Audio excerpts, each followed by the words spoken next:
저를 한번 따라해 보시기 바랍니다. 하나님은 내 영혼을 잡고 계십니다. 우리 옆 사람에게 한번 인사하겠습니다. 하나님은 당신의 영혼을 붙들고 계십니다. 참 잘 오셨습니다. 손을 이렇게 드시고 앞뒤 좌우 돌아보시고 환영합니다. 뒤도 보시고 옆도 보시고 환영합니다. 잘 오셨습니다. 지금으로부터 30년 전 1994년에 책 한 권이 나왔어요. 이 책은 38개 언어로 번역이 되어서 1,500만 부가 팔린 책입니다. 스티븐 코비의 성공하는 사람들의 7가지 습관이라는 책인데요. 이 책에 보면 두 아이의 이야기가 나와요. 두 아이는 똑같이 나무 토막 하나하고 칼을 받아서 열심히 나무를 깎았다고 합니다. 얼마 후에 두 아이 앞에 놓인 결과는 달랐어요. 한 아이의 앞에는 조각한 멋진 배 모양의 작품이 나왔고요. 한 아이의 앞에는 깎은 나무 조각만 쓰레기처럼 쌓여 있었습니다. 두 아이에게 똑같은 나무 토막 하나와 똑같은 칼을 주었는데 왜 다른 결과가 나온 걸까요? 여러분, 이것은 무슨 이유냐면요. 한 아이는 배를 만들겠다는 무엇을 가졌죠? 목적을 가지고 나무를 깎았는데 한 아이는 아무런 목적을 갖지 않고 그저 나무를 깎았던 것입니다. 여러분, 이 이치는 우리의 인생과도 비슷한 맥락이 있어요. 목적을 가지고 인생을 사는 사람과 목적이 없이 끌려다니면서 살아가는 삶의 향방은 달라질 수밖에 없습니다. 우리 교회 건물이 지금 여기 이렇게 있잖아요. 바로 옆에 뭐가 있죠? 어떤 건물이 있죠? 식당이 하나 있죠. 그 옆에는 뭐가 있었죠? 작년 12월까지 길동 하이마트가 있었죠. 그 건물이 지금 공사한다고 지금 펜스를 쳐놨잖아요. 그죠?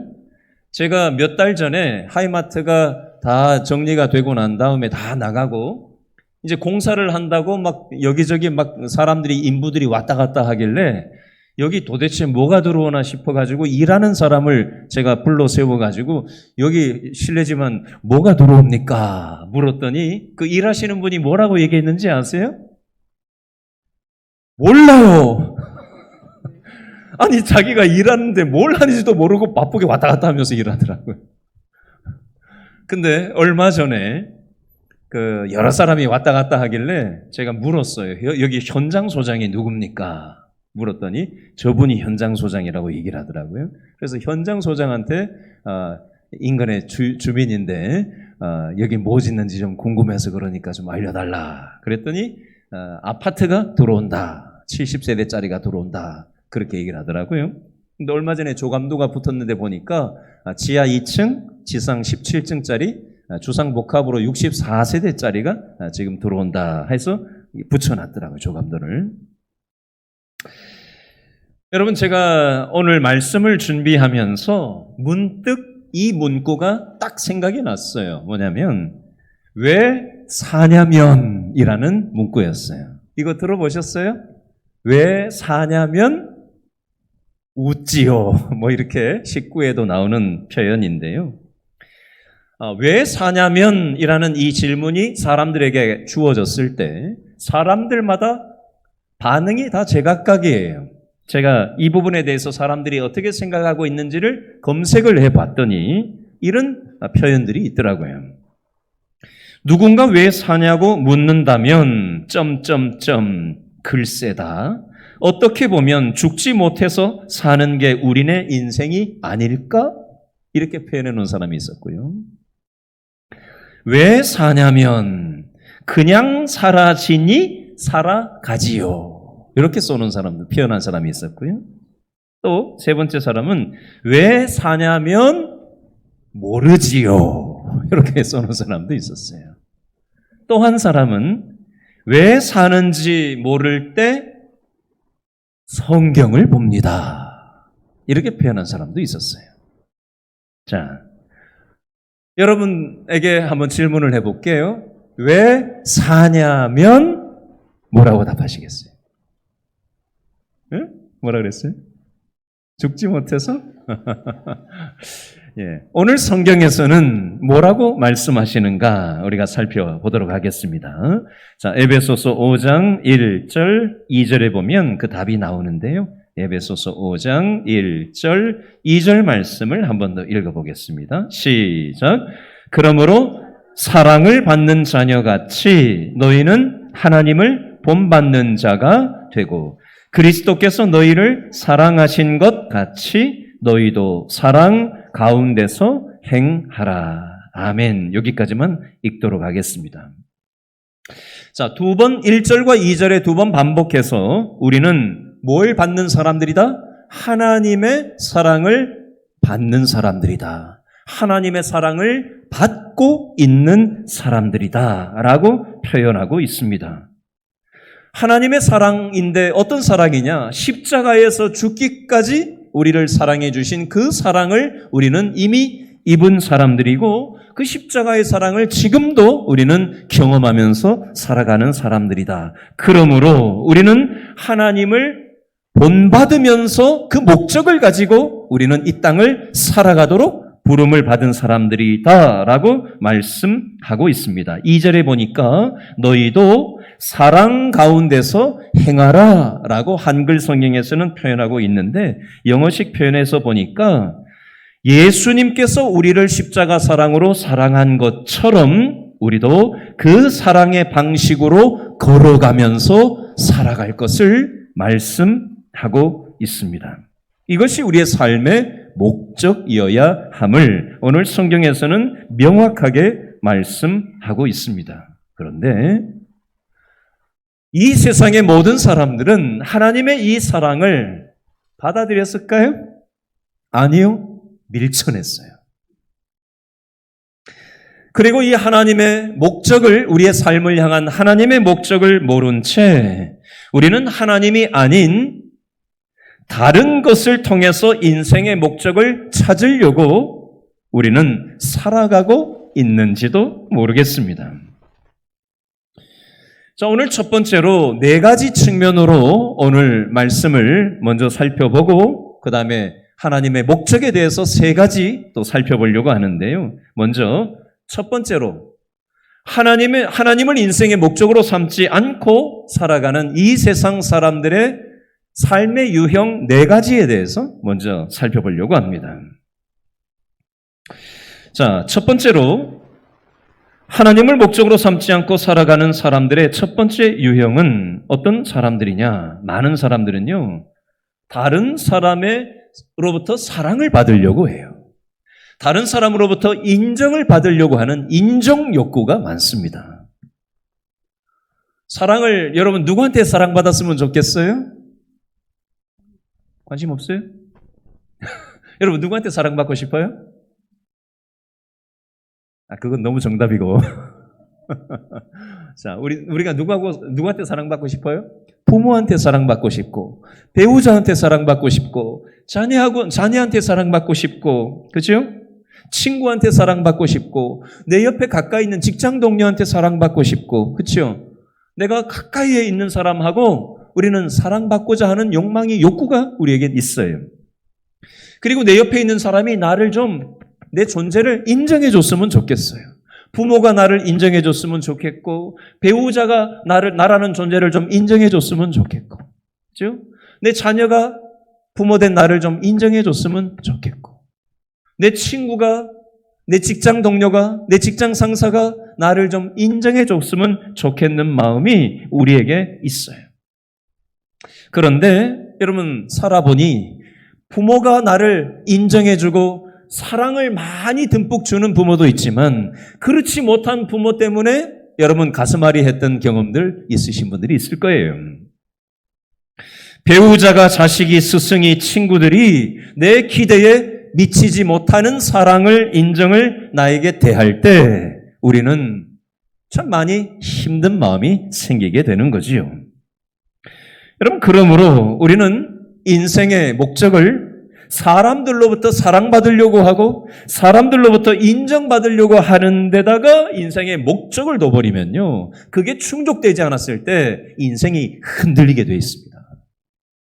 의외로 수많은 사람들이 내 옆에 있는 사람의 사랑의 목을 메고 인정의 목을 메고 그게 되지 않았을 때 인생이 기반이 흔들려 버리는 사람들이 적지가 않습니다. 굉장히 많아요.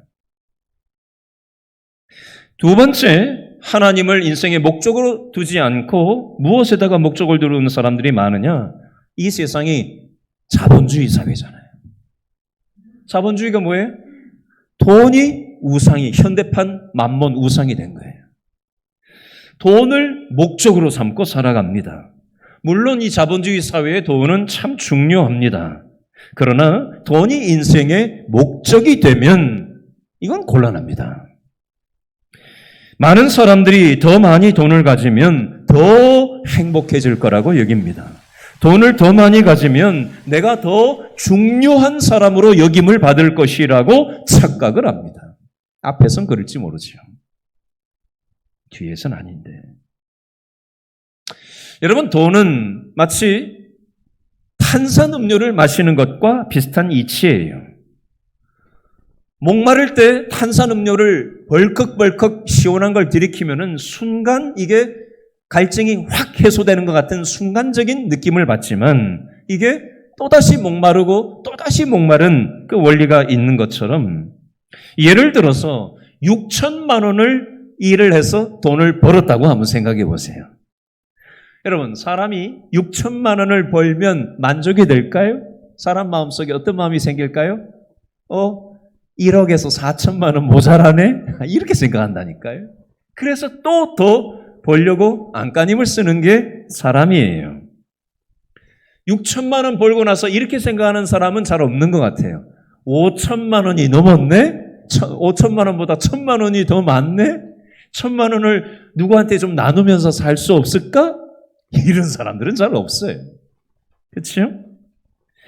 그래서 사람들은 어떻게든지 돈을 더 움켜쥐려고 헉헉대면서 살아가고 있는지도 모르겠어요.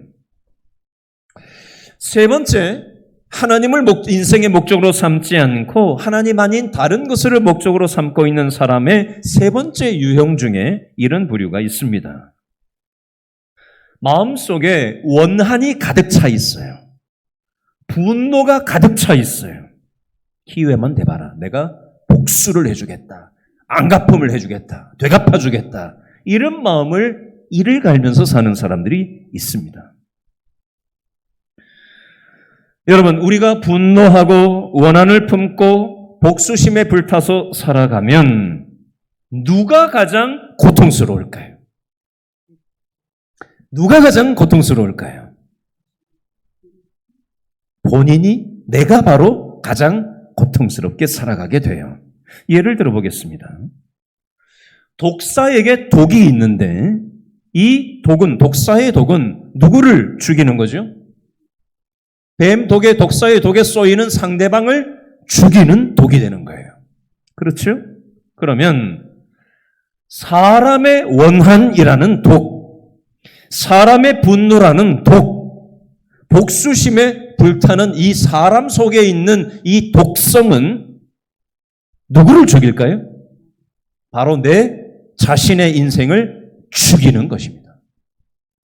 상대방을 향하고 있다고 생각하지만 가장 큰 피해자는 내 자신이 되는 거예요. 내가 망가지는 거예요.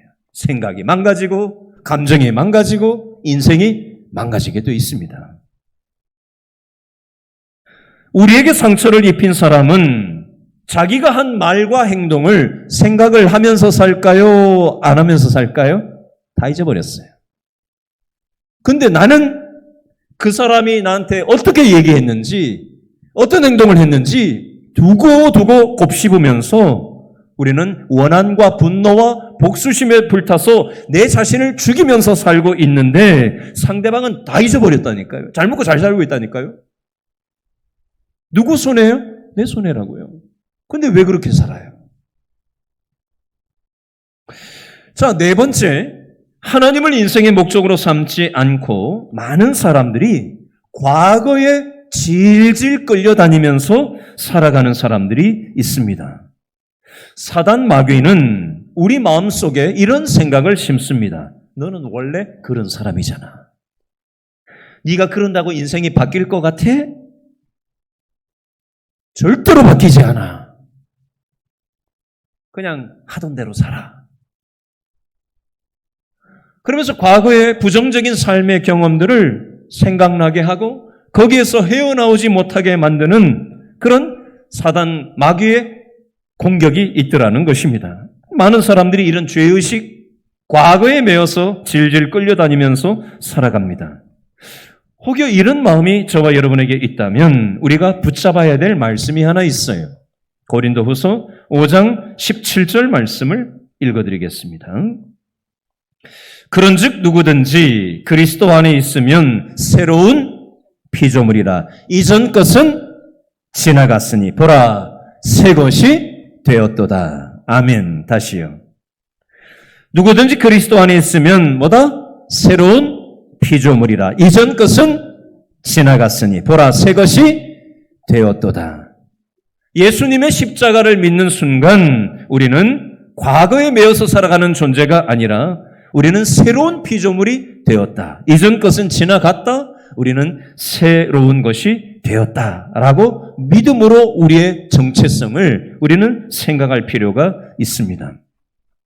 성경 출애굽기에 보면 모세라는 인물이 나와요. 이 모세라는 인물은 사람을 때려 죽인 전력이 과거가 있었던 살인자였습니다. 그러나 이 살인자를 하나님께서 부르셔서 그 인격을 새롭게 하시고 하나님께서 은혜 주셔서 이 모세가 이스라엘의 민족의 영적인 지도자가 되었습니다. 변화되었어요. 그리고 변화를 일으키는 통로가 되었습니다. 사사기 6장에 보면 기드온이라는 사람이 나와요. 겁쟁이에요. 소심한 사람입니다. 쪼잔한 사람이에요.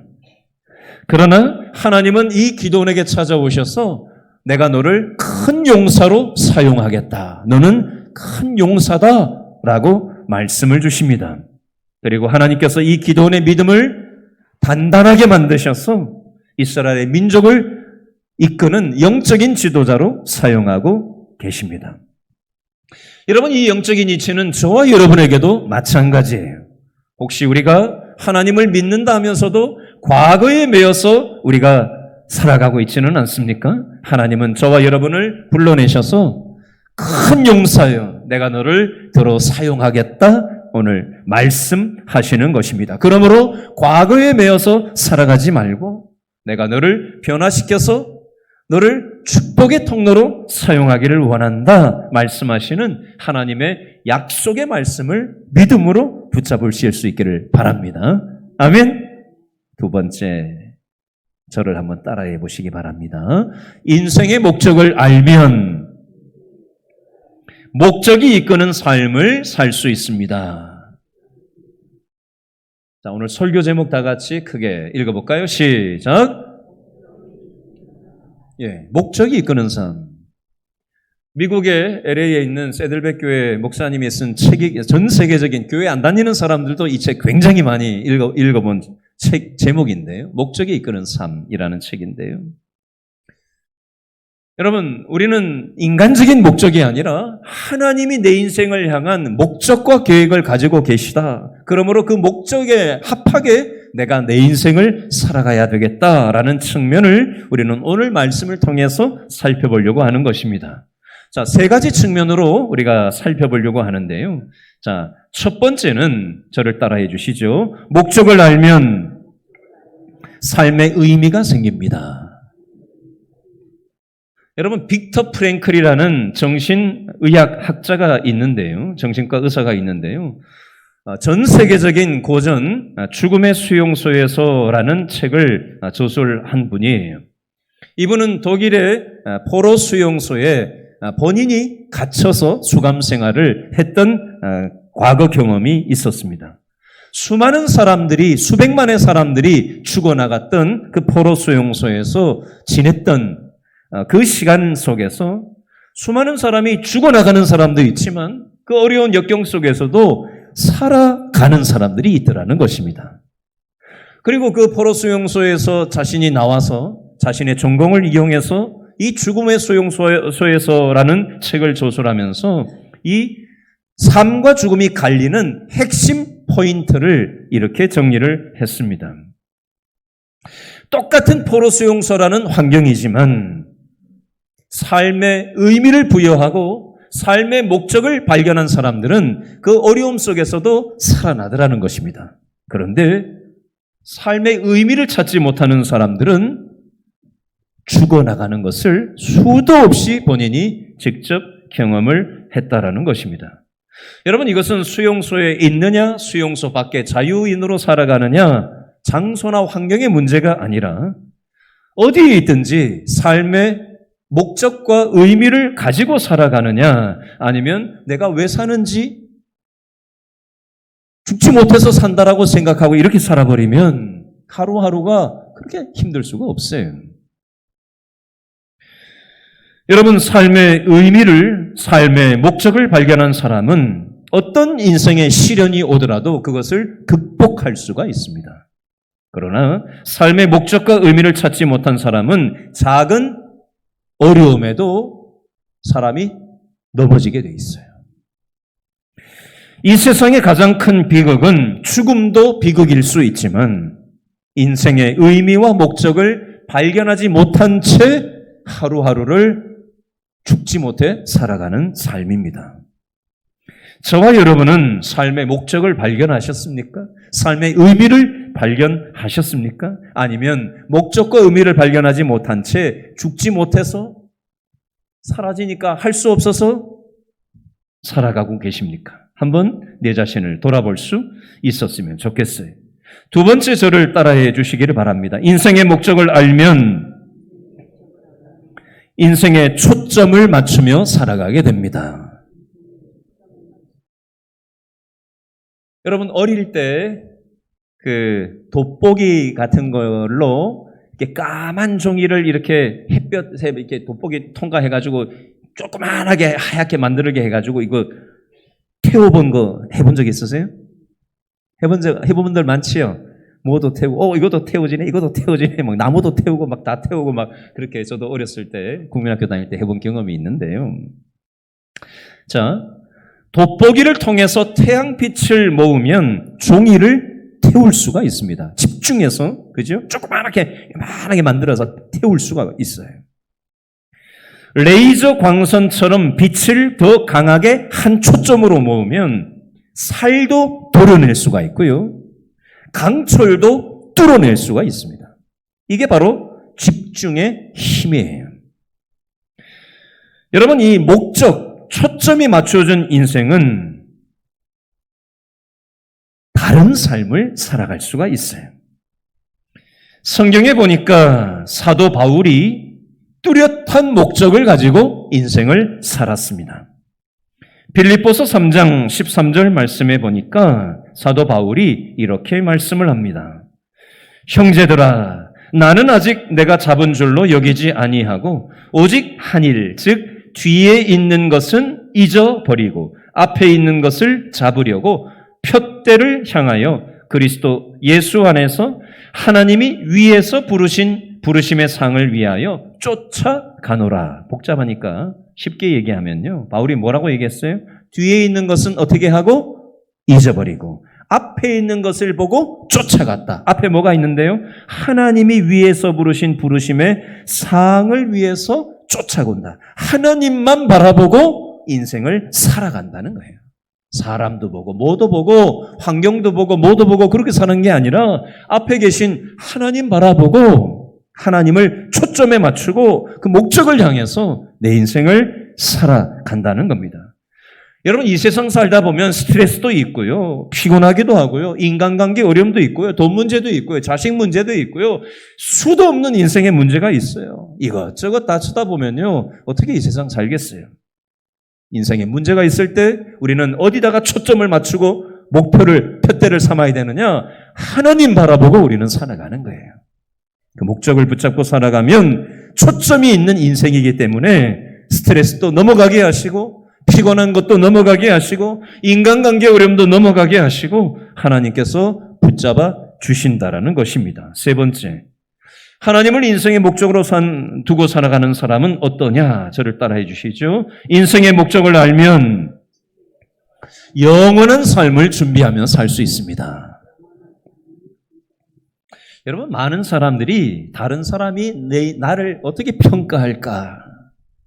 다른 사람이 나에 대해서 뭐라고 얘기할까? 관심이 여러분들 같으면 있어요? 없어요? 없어요? 어떻게 없을 수가 있어요? 다른 사람이 나를 어떻게 평가할까? 관심 안 두고 살 수는 없죠. 그런데 우리가 무엇을 더 신경을 써야 되느냐? 저를 한번 따라 하시죠. 하나님이 나에 대해서 어떻게 생각하시는가? 이걸 우리가 생각하며 살아야 돼요. 우리가 이 세상 사는데 어떻게 다른 사람 신경 안 쓰고 살겠어요? 그렇지만 그것보다 더 많은 부분을 하나님이 나를 어떻게 보시는가? 이걸 우리가 의식하면서 살아가는 인생의 자세가 필요하다라는 것입니다. 어떤 사람이 테니스를 참 잘 쳤대요. 그래가지고 테니스를 그냥 열심히 그냥 연습을 해가지고 대표로 나가가지고 학교 대표로 나가가지고 테니스 우승을 해서 우승 트로피를 받아왔대요. 그래서 그 우승 트로피를 학교에다가 딱 모셔놨대요. 학교마다 가면은 그 학교 그 교무실 들어가는데 옆에 쫙 보면 학교마다 그냥 무슨 종합 우승, 무슨 우승, 뭐 어디 뭐 몇 등 해서 이렇게 우승 트로피 같은 거 많이 쫙 전시해 놓은 거 학교 같은 데가 보잖아요. 그렇죠? 아마 이분이 다녔던 학교도 그런 우승 트로피를 학교에다가 딱 갖다 놨나 봐요. 그런데 이분이 학교를 졸업하고 세월이 많이 흘렀어요. 근데 집에 소포가 하나 택배가 배달돼서 온 거예요. 이게 뭔가? 내가 다녔던 학교인데 이게 뭔가? 학교에서 왜 왔지? 뜯어봤더니 자기가 옛날에 학교 다닐 때 테니스 우승했던 우승 트로피가 거기에 들어있더라는 거예요. 이게 뭐지? 왜 그걸 보냈지? 학교에 있지 않고? 그래가지고는 사연을 써놓은 걸 이렇게 봤더니 그 학교 청소부가 그걸 보냈더라는 거예요. 아니, 청소부가 이걸 왜 보냈지? 누가 버렸을까요? 학교 대청소하다가 아니, 이 오래된 이거 막 먼지가 뽀얗게 쌓인 이 우승 트로피이긴 한데 먼지가 뽀얗게 내려가지고 글자도 잘 식별이 안 되는 오래된 이 우승 트로피를 이거 누군지도 모르는 걸 이거 여기다 보관을 해야 되나? 해가지고 대청소하다가 사무실 직원이 쓰레기통에 처박아 버렸다는 거예요. 그걸 청소하다가 아무리 그래도 이 사람한테는 이게 소중한 건데 하고는 청소부가 그걸 깨끗하게 닦아가지고 소포로 해가지고 이 집에 알아가지고는 붙였다는 거예요. 제가 이 얘기를 왜 하는지 아세요? 제가 말씀 가만히 준비하다가 이 생각을 해봤어요. 올해가 몇 년도죠? 2024년도. 한 세대를 30년으로 잡잖아요. 30년 지나면 몇 년이에요? 2054년. 두 세대가 지나면 몇 년이에요? 2084년. 세 세대가 지나면 몇 년이에요? 계산도 안 되네. 3124년인가요? 2000 아니지. 2000인가? 2000이구나. 2134년? 네, 그렇게 되나요? 자, 나는 그때까지 살아있을 거다. 건강관리 잘해가지고. 손 들어봐요. 여러분, 90년 뒤에 몇 사람이나 여기 살아있을까요? 여러분, 90년 뒤에 이 교회에 다니는 사람들이 우리가 누군지 알까요? 우리를 기억할까요? 못할 거예요. 우리 자손들은 나를 기억할까요? 여러분, 시간이 지나면 사람의 기억이라는 것은 잊혀지기 마련이에요. 우리가 했던 업적, 우리가 쌓아 올린 어떤 것들이 시간이 지나면 잊혀질 때가 있을 것입니다. 그러나 우리는 하나님 앞에 서게 될 거예요. 하나님은 우리를 기억하실 것입니다. 하나님은 그때 우리가 하나님 앞에 섰을 때 이렇게 말씀하실 거예요. 너는 내가 너에게 준 은사, 재능, 기회, 에너지, 시간, 물질을 가지고 이 세상을 살 때 어떻게 살다 왔냐? 그렇게 질문을 하실 거예요. 여러분, 하나님은 우리를 창조하셨고 하나님의 목적에 맞게 우리를 이 땅에 보내주셨습니다.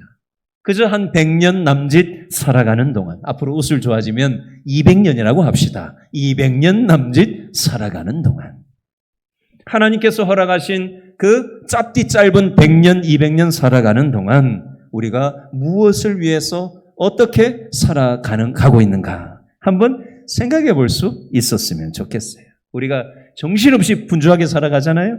여러분, 주일날 하루 이렇게 와서 한 번쯤 내 삶을 돌아보는 시간이에요. 내가 뭘 위해서 살고 있나? 내가 잘 살고 있는 게 맞나? 점검하는 시간이에요. 지난주에 우리 교회에 등록하진 않았지만 교회 다니는 성도 중에 친정아버지가 천국 가셔가지고 제가 우리 교회 광고는 안 하고 등록은 안 하셨기 때문에 광고는 안 하고 혼자 그냥 다녀온 장례식이 하나 있었어요. 아이들은 우리 영유치부에 6살짜리 꼬맹이가 지금 다니고 있고요. 등록해서 유초등부에서도 초등학교 1학년짜리가 꼬맹이가 지금 다니고 있어요. 이 집 엄마 아버지예요. 장례식을 마치고 같이 대화 나누는데 이렇게 표현을 하더군요. 우리 아빠 천국 가는 길 배웅해 주셔서 감사합니다. 천국 가는 길이라는 표현을 하셨어요. 저는 오늘 말씀을 준비하고 이 문장을 생각해 보면서 이 땅에서의 우리의 삶이 어떤 면에서 천국 가는 여정이 아닐까? 천국 가는 걸음들이 아닐까? 하는 생각을 해보게 됐어요. 장례가 나고 그 장례식 기간만 천국 가는 길이 아니라 하나님이 부르신 이 부름의 순간부터 또 하나님께로 가는 그 길, 그 모든 삶의 전 과정이 천국 가는 걸음이 아닐까. 그러므로 우리는 어떻게 남은 삶을 살아야 될까? 하나님의 목적에 합하게 하나님이 십자가의 사랑으로 우리를 사랑해 주셨기 때문에 우리도 내 가족들을 사랑하고 직장 동료들을 소중하게 여기고 또 교회 식구들을 소중하게 여기고 많이 가졌든 많이 갖지 못했든 능력이 있는 사람이든 내 기준에 미치지 못하는 사람이든 하나님께서는 내 옆에 두신 그 사람들을 우리가 소중하게 대하고 섬겨주고 돌봐주면서 함께 천국 가는 그 믿음의 여정을 걸어갈 것을 하나님께서는 말씀하시는 것입니다. 이 사실을 한번 가만히 생각해보고 내 인생의 목적을 나는 가지고 살아가나 아니면 할 수 없어서 살아가나 한번 돌아볼 수 있는 시간이 될 수 있기를 바랍니다. 기도하겠습니다.